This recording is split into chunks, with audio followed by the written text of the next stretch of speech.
Oh, God, here we go. All right, guys, I basically got bad news and badder news.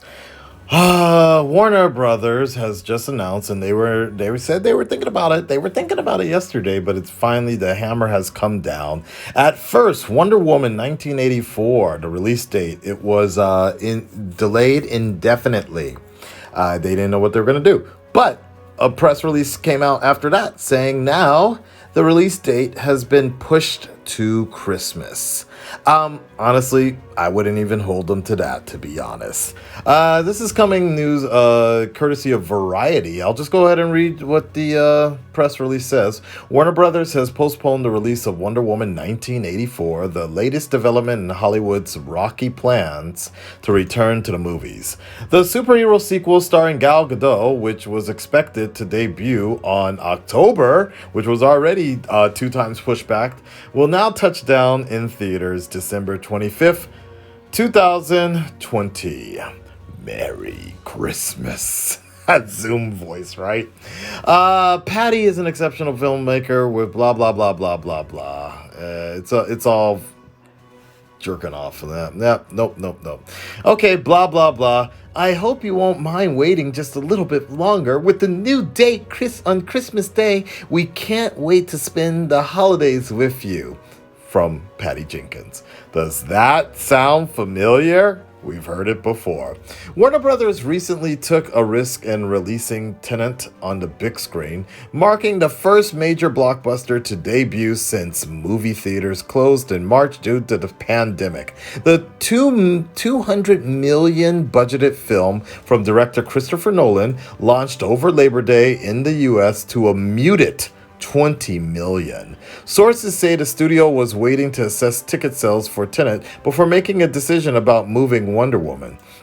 With the delay of Wonder Woman 1984, Tenet won't face much competition among ticket buyers and could see a boost in sales in the coming weeks. For now, Disney and Marvel's comic book adventure Black Widow on November 6th is the next major film on calendars. Nope, they're moving that. Definitely. In the meantime, smaller movies like Sony's romantic comedy, The Broken Hearts Gallery, still plan to open this weekend. Nearly 70% of movie theaters in the U.S. have reopened. Really? But important markets like New York, Los Angeles, and San Francisco remain closed. Analysts suggest that it's unwise to release big-budgeted movies until those areas can welcome patrons. The first Wonder Woman collected over $400 million from North America theaters in 2017, and the sequel would struggle to even come close to that figure without some of the country's biggest markets in play. Warner Brothers has found massive success over the holidays with DC properties. Aquaman, which released in 2018, generated over $1 billion after hitting theaters around Christmas time. This is very true, but we didn't have a goddamn pandemic going on. This is Akasan now, Akasan just speaking. We have thought about this quite a lot already. We've had this issue, right? And I honestly think this Hollywood really needs to rethink and restructure the way they're going to be doing movies for the next 2 years. And what that means is no more $200 million movies, budgets anymore. You're going to have to chop that down. We're going to have to get more Joker-style movies, 700 million, Birds of Prey, 70 million type movies, because honestly, guys, the movie theater industry is dead and dying. It's on life support right now. It was already having problems. AMC was already having problems even before Corona. This is worse. Even if the market opens, that other 30% that they need, New York, Los Angeles, San Francisco, if they all open up again, honestly speaking, with the new situated thing and the fact that they have a more stagnant and they don't have these movies on a constant loop. And on top of that, honestly speaking, most people are not ready. I wouldn't say I don't know if it's most people, but personally, I'd say a good amount of people are not really comfortable in going back to the theaters right now. We've been at home too long. We've gotten used to it. And I'm not going back. I'm not going back and try to catch a case of Corona over a movie. Nope. I'm not putting the people that I love in my social circles, even if I'm not at risk for catching corona, and what, there's a 99% recovery rate. I'm not putting somebody that might have a chance of dying from it in risk. So I think they need to keep that in mind, and I think studios from this moment out, I understand they got to figure it out, and I understand that they're contractually obligated to get these movies out there in theaters. But honestly, I think they're gonna just have to bite the bullet on this and just move on. Release that digitally.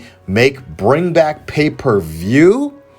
VR. There's a whole thing called stream. Big picture or whatever, where you can watch movies like a regular movie theater but just VR style. We got that. Drive-ins. Make some bunker style, like skybox private room type things for movie theaters. I don't know, but they can't do it this way. They're not going to make the money back. They're going to have to figure out another way, because this is not working. We have to figure out how to live with corona, honestly, and this is just Akasan's thoughts here. Corona ain't going to be going away. We're talking, what, even with Wonder Woman coming out in Christmas, what, that's about less than 3 months from now, or a little more than 3 months from now. Corona don't know what time it is. It's gonna be around. We're gonna have to work through it, and honestly, movie theaters are gonna have to shape up even harder, and I don't know, make isolation little boxes like skyboxes or something if they really want people to be coming back. Because even if they do open up, even with the social distancing that they're trying to implement in the theaters, I don't trust people enough to be putting my life on the line like that. You let me know when it comes out available for on demand, and I will watch it in the privacy of my own safe home and things like that. Just, that's my thoughts on this whole matter. They can keep on delaying Wonder Woman and all these big properties and whatever. You can push that into 2022, but if there's no vaccine and no, like, it's not gonna work. So they're really either they're gonna try to take a loss on it or try to recuperate the money some other way. But I just think the traditional line, all these theaters and movie studios they're just gonna have to start thinking outside the box, because this particular plan is not working, and obviously Corona is kind of here to stay. It's in it for the long run. We're in the end game now. Red Nation, stand up, speak up. What do you guys think about this? I know it's bad and badder news. So Wonder Woman takes Dune's spot, and now Dune is going to be pushed somewhere to 2021. What do you guys think about all this? Let me know. And what do you think would be the best thing for these movie studios to do? And do you also think that Wonder Woman is essentially going to get pushed again regardless? It's going to be, Wonder Woman has become the New Mutants. It's sad to say. Oh boy. Well, let me know what you think below. Later.